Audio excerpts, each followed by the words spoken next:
नमस्कार, बहुत स्वागत है आपका। आप देख रहे हैं गुरुजी के ज्योतिष सीक्रेट। कर्क राशिफल जून जुलाई 2022 आपके जीवन में क्या कुछ बड़ा बदलाव लेकर आया है, ये वक्त चलिए जानते हैं विस्तार से। वीडियो के अंत तक बने रहें और ये प्रेडिक्शन चंद्र राशि पर आधारित है। तो पहले समझते हैं ग्रहों की चाल क्या कहते हैं। देखिए, दसम भाव में राहु और शुक्र एक साथ रहेंगे तो क्या होगा, आपके जॉब की स्थिति क्या होगा हाल। साथ ही पंचम भाव के स्वामी मंगल नवम भाव में देव गुरु के साथ रहेंगे तो आपके जीवन पर इसका क्या प्रभाव पड़ेगा। और शनिदेव की जब पूर्ण दृष्टि पड़ेगी तो रिश्तों की समस्या क्या सच में परेशान करेगी या फिर रिश्ते आपके खूबसूरत हो जाएंगे। तो सबसे पहले शुरुआत करते हैं आपके करियर से। तो कर्क वालों, करियर के मामलों में शुरुआत में सामान्य वक्त है, लेकिन दसम भाव में राहु और शुक्र जो बैठे हैं ना, वो नौकरी में स्थान परिवर्तन होने की संभावना पर पूरी तरह से यहाँ पर मुहर लगाएंगे, क्योंकि आप नौकरी को लेकर छोटे मोटे परेशानी आपकी दिखेगी, लेकिन अगर आप प्राइवेट सेक्टर में काम करते हैं तो थोड़ा सा आपको उथल पुथल का सामना करना पड़ सकता है। आपके साथ जो लोग काम करते हैं, हो सकता है आपके खिलाफ कोई षड्यंत्र रचे, तो आपको यहाँ पर ध्यान देना होगा। आपके जो वरिष्ठ अधिकारी हैं, कहीं उनसे अनबन ना हो जाए, किसी बात से वो आपसे नाराज ना हो जाए, ख्याल रखें।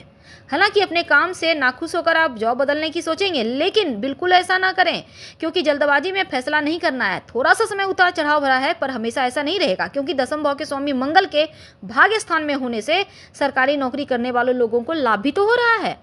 तो यहाँ पर लाभ मंगल दिलवाएंगे, और वैसे भी मंगल की विशेष मेहरबानी कर्क वालों पे होती है, तो तरक्की भी देगा, बड़ी जिम्मेदारियां भी देगा।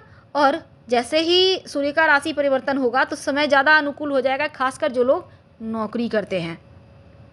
आपके काम की प्रशंसा होगी, नए लोगों से जुड़ेंगे, कारोबार बढ़ेंगे, किसी नए क्षेत्र में कारोबार के विस्तार की योजना बनाएंगे, और व्यापारी हैं तो मनचाही सफलता मिलकर रहेगी। बस आपको यहाँ पर अपना बेस्ट देना है, और काम को के प्रति आप थोड़ा सा और निष्ठा भाव से करें।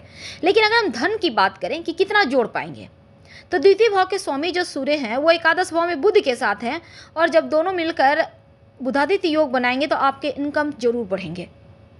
नवम भाव में मंगल के साथ बृहस्पति बैठे हैं स्वराशि में, तो इनकम आपका कई गुना बढ़ जाएगा। कहने का तात्पर्य एक से ज़्यादा स्रोत से धन आएगा और धन की बारिश होती भी दिखेगी। हाँ, आपको एक्स्ट्रा पैसे आने के योग हैं। कहीं साइड बिजनेस करते हैं तो उससे लाभ होगा, कारोबार व्यापार में निवेश करना चाहते हैं तो आगे चलकर लाभ भी देगा। आपके इनकम में बहुत तेजी से ग्रो करेंगे आप। अब देखिए, इस समय किसी नए क्षेत्र में कारोबार के बढ़ने से भी आर्थिक लाभ आपको होगा। अगर आप विदेशी व्यापार से जुड़े हैं तो खूब लाभ होगा, क्योंकि विदेशी धन प्राप्त होने के पूर्ण संकेत बने हुए हैं। शेयर मार्केट से जुड़े हैं तो लाभ होगा। दसम भाव में राहु और शुक्र के होने से शेयर मार्केट से पूरी लाभ होने की संभावना बनी हुई है। और शेयर मार्केट में पैसा लगा रहे हैं तो थोड़ा सावधान रहिएगा, कहीं भी पैसे इधर उधर लगा देने से बचे, सोच समझ कर लगाइए तो लाभ होगा। घर परिवार की बात करें तो देखिए, द्वितीय भाव पर शनि ग्रह की पुण्य दृष्टि है, तो परिवार में थोड़ा बहुत टेंशन तो है, क्योंकि शुरुआत में थोड़ा तनाव है, कष्ट है। घर से जुड़ी किसी पुरानी बात के सामने आने पर आपके रिश्तों में थोड़ी टेंशन बढ़ सकती है। परिवार के कुछ सदस्य खुद को छलावा महसूस करेंगे, इस वजह से भी अनबन होगा। तो ऐसे में आप धैर्य रखें, बुद्धिमानी से सभी को साथ लेकर चलें तो बढ़िया है। और जो परिवार में सब एक साथ तो हैं पर कोई किसी को पहचान नहीं रहा, इन चीज़ों को दूर करें। संवाद विहीनता जो है ना, इसको समाप्त करें, हर किसी से बातें करें, खुलकर चीज़ों को सामने लाएं तो आपके रिश्ते बढ़िया होंगे। अब द्वितीय भाव के स्वामी सूर्य के एकादश में बुध के साथ हैं तो कोई बढ़िया खबर भी देगा। पारिवारिक जीवन काफ़ी हद तक आपके लिए बढ़िया रहेगा। घर में सुख शांति है, धार्मिक कार्य होंगे, और सूर्य के 12वें घर में आने से घर में किसी नए व्यक्ति का आगमन का संकेत है। कहने का तात्पर्य संतान प्राप्ति के योग बनेंगे। हो सकता है आप का जैसे आपके घर में कोई किसी का विवाह हो। अब भाई बहनों से भी रिश्ते इसमें बढ़िया होगा, उनका लाभ मिलेगा, और रिश्तेदारी ठीक से आप निभाने की कोशिश करें। वैसे करीबी रिश्तेदारों से भी सहयोग और फायदा आपको मिलता हुआ दिखेगा। अगर हम बात करें आपके स्वास्थ्य की, छठे भाव के स्वामी बृहस्पति अपनी स्वराशि में होकर मंगल के साथ भाग्य भाव यानी नवम भाव में रहेंगे, तो बड़ी से बड़ी आपकी बीमारी भी समाप्त हो जाएगी।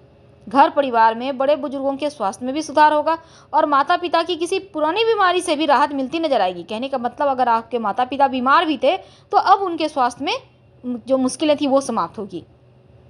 तो अगर कोई घर में थोड़ा बहुत भी बीमार पड़ता है तो डॉक्टर के संपर्क में रहिएगा, खुद से डॉक्टर मत बनिए और लापरवाही मत कीजिएगा, नहीं तो फिर मुश्किल में भी पड़ेंगे, क्योंकि सप्तम भाव के स्वामी शनिदेव के अष्टम भाव में आने से जीवन साथी के स्वास्थ्य में थोड़ी बहुत मुश्किलें भी दिखेगी। तो ध्यान रखें और ज़्यादा तला भुना हुआ खाना ना खाएं, अच्छा खाना खाइए। योगा मेडिसिन आप यहाँ पर जो योगा है, ध्यान है, ये सभी कीजिए, एक्सरसाइज कीजिए और घर वालों को भी अच्छा खाना खाने की तरफ प्रेरित कीजिए। कहने का तात्पर्य आपको अपने लाइफस्टाइल को चेंज करना है।